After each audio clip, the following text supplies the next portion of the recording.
You knew that before wave 2 started, that area was the most likely area for the rally to terminate if wave C indeed was in force. All right, once wave 2 is over, you're going to have wave 3 as a natural next development. Now, this commodity price is now heading downward, not up. So fear is not the driving force. Therefore, fifth wave is not likely to be the longest. The third wave is. And we're back to the typical development of wave 3 usually being the longest wave. And sure enough, wave 1, 2 subdivides, a long third within the third, which is again normal. Wave 4 and wave 5, a long 5-wave subdivision creates circle wave 3. Now, you're starting to get interested in this commodity as one that may be reaching a long-term bottom. You've had wave A down, wave B up, and 3 waves within C. What is left to occur? A rally for wave 4, and then a final 5th wave down. What are your expectations with regard to this? Well, the wave 4 rally is a counter-trend move, so it's likely to peak somewhere in the previous 4th wave area. Wave 5 usually carries prices to a new low, so you would expect when wave 5 comes up that you will take out this low for wave 3. And what have you known all along about where the ultimate bottom is likely to take place? It's probably going to occur somewhere near the low of that previous 4th wave, way back here somewhere, which, as we already saw, is in this area. You know a lot about this commodity. Let's follow it through and see what happens. Here comes a terrifically sharp rally at the end of the 3rd wave, and you already know several things about how that rally is likely to unfold. Number 1, it should peak near the area of the previous 4th wave. In this case, it actually exceeded it by a slight amount. What do you know about the extent of wave 4? What is it virtually not allowed to do, except in a future situation, perhaps by a few pennies? It can't go into the territory of wave 1. So there's no way it could have gone higher than this level. Once you got in this area and count A, B, C up, it's time to assume that wave 4 is over. Is it likely that wave 4 will then have further development? Is it likely that wave 4 is going to come down here and make a new low and then rally back up and get complex and be sideways? The answer is no, because you've already had one. And by alternation, since you've had one complex sideways correction, wave 4 is likely to be simple. Over rather quickly, very sharp against the trend, and not make a new low within it. All right, and that's exactly what happens once you count an ABC rally right up to where circle 4 is here. Now, what are you looking for? You're looking for the 5th wave down. How many waves should it subdivide into? 5, because it's going in the direction of the one larger trend. It's likely to make a new low below wave 3, and it's likely to stop somewhere probably higher than that area of the previous 4th wave. Your knowledge is increasing as the bear market is progressing. All right, let's look how prices actually moved. Right off the top of wave 4, you had a decline, a rally, a decline, a rally, and a decline. A very pretty 5-wave structure down to complete intermediate wave 1, this little 1 in parentheses. Notice if you look closely at that the internal subdivision is a very nice 5-wave structure, even on this weekly chart. Then comes wave 2, which is an ABC, does not carry to a new high. Wave 3 unfolds.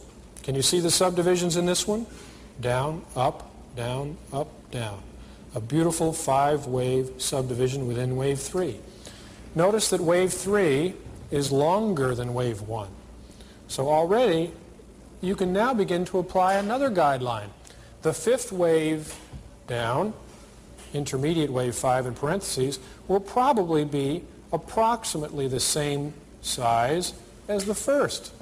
That's the idea of equality between waves 5 and 1 when 3 is the longest. All right, once wave 1, 2, 3 intermediate are over, it's time for a 4th wave. Wave 4 gets underway. Notice that it peaks exactly in the zone of the preceding fourth wave. That's the low of the third subdivision, and this is the fourth. Already having told you where the likely resistance level would be. And now you're getting even more interested. This wave 2, by the way, is a sharp correction. There is no new low made within it. How was wave 4 supposed to develop? It was supposed to have a new low and be very complex. Notice it had an A, and this B went to a new low, and then we had a C rally to complete wave 4. We're going to look at the detail of that area of the chart on the daily chart now. This is a weekly chart of futures. We're now into the last portion of the declining phase, and you go back to your chart book and you say, now it's getting serious. I want to start following this on a daily basis to try to decide when the low is in place. This is a blow-up of the last 2 waves in the sequence. On the weekly chart, we're now looking at them on a daily chart. This is the end of the third wave, and notice, as I said before, wave 4 was a complex pattern, a sideways pattern, indicating it would probably have a movement to a new low within it. It did so, A, B, wave C to the upside. For those of you who are versed somewhat in Elliott analysis, you'll notice that this is a diagonal triangle, which is the only formation which allows an overlap, and Dave will cover that this afternoon. Wave 4 ends, again, it was in the area of the preceding fourth wave, just where it should have ended. Now what are you looking for? You're looking for the fifth wave down, the fifth intermediate wave, the one in parentheses. How many waves should it subdivide into? 5 waves. It's likely to carry to a new low, below wave 3, and is likely to end somewhere near the major bear market's preceding fourth wave. And now it begins to develop in an interesting way. Wave 1, wave 2, which is quite complex, you notice, in a sideways shape. Wave 3 carries you down to this particular low. Wave 3 is longer than wave 1. Then comes wave 4, which is sharp and against the trend, unlike this rather complex sideways structure. And then you're ready for wave 5. If you look very closely at the daily ranges, even within this last minor wave 5, you can see a decline, a recovery, a sharp movement down with a gap in the center, that's the point of recognition, ending a third wave, a little rally for the fourth, and a decline into the intraday low at the end. If you had an hourly chart and wanted to look at the subdivisions of this last decline, you would see 5 waves down into that low. If you went to your quote graphics machine and checked the 5th wave on the 5-minute bar chart, you would see 5 waves down right into that low. Well, for the moment, let's just assume that you're working with a daily chart. And for the moment that you've counted it correctly, and you've counted 5 waves down, you're at a new low below wave 3, you're into the area of that previous fourth wave low which preceded it years ago. You've counted an ABC from the top, 5 waves in A, 3 waves in B, 5 waves in C. Every one of the declining impulse waves within wave C subdivides into 5 waves. You have now satisfied all of the rules and most of the guidelines required under the wave principle. If you are to enter an order, you'll probably wait for a reversal to indicate that wave 5 is possibly over. You put your purchase in as soon as you decide that that has occurred, and where does your stop go? Right there at that low. And in this particular case, you have caught the end of a multi-year bear market, or at least the first major phase of a multi-year bear market. And look what you did to identify it. You counted to 5.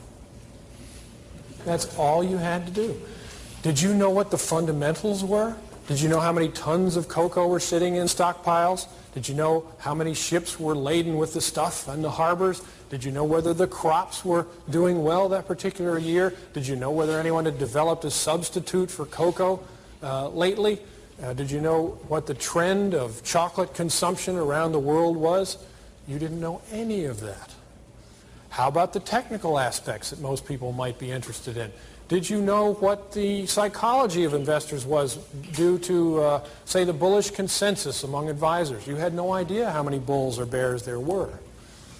You weren't following the put-call ratios or the open interest in the futures. What about all of the Elliott wave things you could have looked at? Did we do any channeling? No. Did we do any Fibonacci calculations to estimate where this might have bottomed? We didn't do any of that. There are some guidelines we haven't discussed yet that were not applied. All you did was count to 5. And you were able to identify the end of a bear market that was fooling people every single day it was in progress. Now, let me cover one other aspect of the wave principle that I think is very valuable, and that is what it does for you when you are wrong, when you make a mistake. Let's assume, for instance, that you were watching this daily chart and trying to pinpoint the low of the final 5th wave, and you recognized wave 1 and wave 2, and then this very severe decline got underway, and you said, oh man, that's sharp enough for a wave 3, and here's a bounce. There's no overlap. I'll put my 3 right here and my 4 here. So when the market makes a new low and then reverses, you buy it, saying we've had a 3, 4, 5 into a bottom. Where do you place your stop? 1 tick under that low. Because you see, if a pattern is over, it's over. There's no fooling around. You're either right or you're wrong. You either caught the low or you didn't. If you didn't, you may have only missed it by a small amount. On the other hand, you may be wrong by a mile. Why take the risk? If that low is taken out, get out of the position. How much have you risked? A few percent and maybe the commission. You've got your low here after the bounce. Market comes back down and takes you out, bounces again, and you're going home saying to yourself, well, I'm pretty miserable. I thought I was catching a low here and it took me out. But how miserable are you compared to the guy that tried to catch a low about 3 months ago? And he's still long. So you sleep on it for a couple days and you say, well, wait a minute now. I remember when Bob was giving that presentation, he said that wave 3 very often subdivides into a 5-wave sequence. Maybe I should put my 3 here. My 4th wave peaks here just slightly above the area of this previous 4th. And here we have a 5th wave down. There's a little gap in here too. And another reversal. That's a pretty big reversal day. I'm going to buy it, put my stop there. Well, you have now caught the exact bottom at very minimal risk. The other beauty of this entry, this kind of entry, is that you can now let your position run a long way, understanding that your ultimate risk in the position is almost 0. Now, I've been stopped out plenty of times in my life and in the Elliott Wave Theorist, but almost never with a major loss. We have rarely been caught invested for a long period of time on the wrong side of a market. And it's strictly because the wave principle, if properly applied, if objectively applied, does not allow you to do it. Now, that's not to say that sometimes we make mistakes and we say, well, look, I'm going to let this one go because I'm so sure that we're almost ready to come into a high or a low. I mean, I've made mistakes like that myself. Those are human errors, though. They're not errors that the wave principle dictates or even suggests you should be making. Well, here's the outcome, just to orient you to it. That was the exact low, at least for quite a period of time. And cocoa then soared from 1,300 to 2,800.